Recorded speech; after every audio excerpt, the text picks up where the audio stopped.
On le sait peu, mais il y a deux langues dites régionales en Bretagne. Oui, deux. Le breton, ça évidemment tout le monde le connaît, mais aussi le gallo. Le gallo qui est beaucoup plus méconnu. Qu'est-ce que c'est que le gallo? C'est une langue latine, alors que le breton, c'est une langue celtique. Et pour le comprendre, comme d'habitude, il faut revenir un petit peu à l'histoire. Quand les Romains sont arrivés, eh bien, petit à petit, toute la Bretagne est passée au latin. Mais l'Empire romain s'est effondré, et à ce moment-là, des populations venues de ce qu'on appelle aujourd'hui la Grande-Bretagne, des populations qui parlaient celte, sont venues à l'ouest de la région. Et petit à petit, elles ont imposé leur langue, et c'est pour ça qu'aujourd'hui, on appelle cette région la Bretagne. Mais elles sont arrivées à l'ouest de la région, à l'est de la région, et on a continué à parler latin. C'est ça qui va donner le gallo aujourd'hui.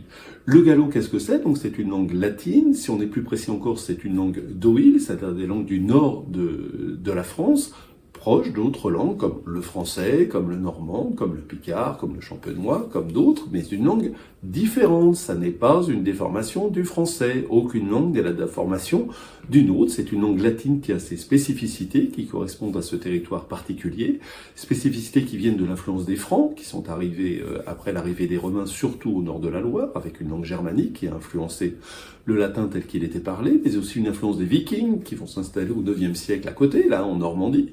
Et quand les langues sont en contact, évidemment, elles s'influencent mutuellement. Et puis toujours l'influence des Bretons avec une langue celtique. Ça a donné une langue latine particulière qu'on appelle le gallo. Comment se porte aujourd'hui le gallo? Écoutez, je ne vais pas vous surprendre beaucoup, il se porte pas très bien, il est classé comme une langue sérieusement en danger par l'UNESCO, et pour cause, je le répète sans arrêt, la France ne prend pas les mesures qui permettent aux langues dites régionales de se développer, contrairement à ce qui se passe heureusement dans la plupart des pays européens. Donc le gallo décline, néanmoins il y a un mouvement militant qui existe, et c'est bien que le gallo a pu faire une apparition timide dans le système scolaire, pas suffisante, mais ça existe. Il y a des dictionnaires, des grammaires, des revues qui sont publiées, une scène musicale qui s'est développée, et puis voilà où on en est.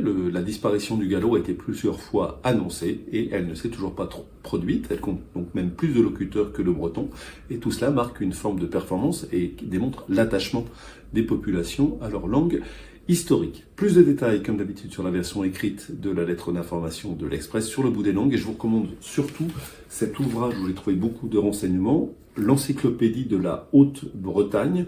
On y parle du gallo, bien sûr, mais on y parle de toute la société de l'Est de la Bretagne. Excellente semaine à tous.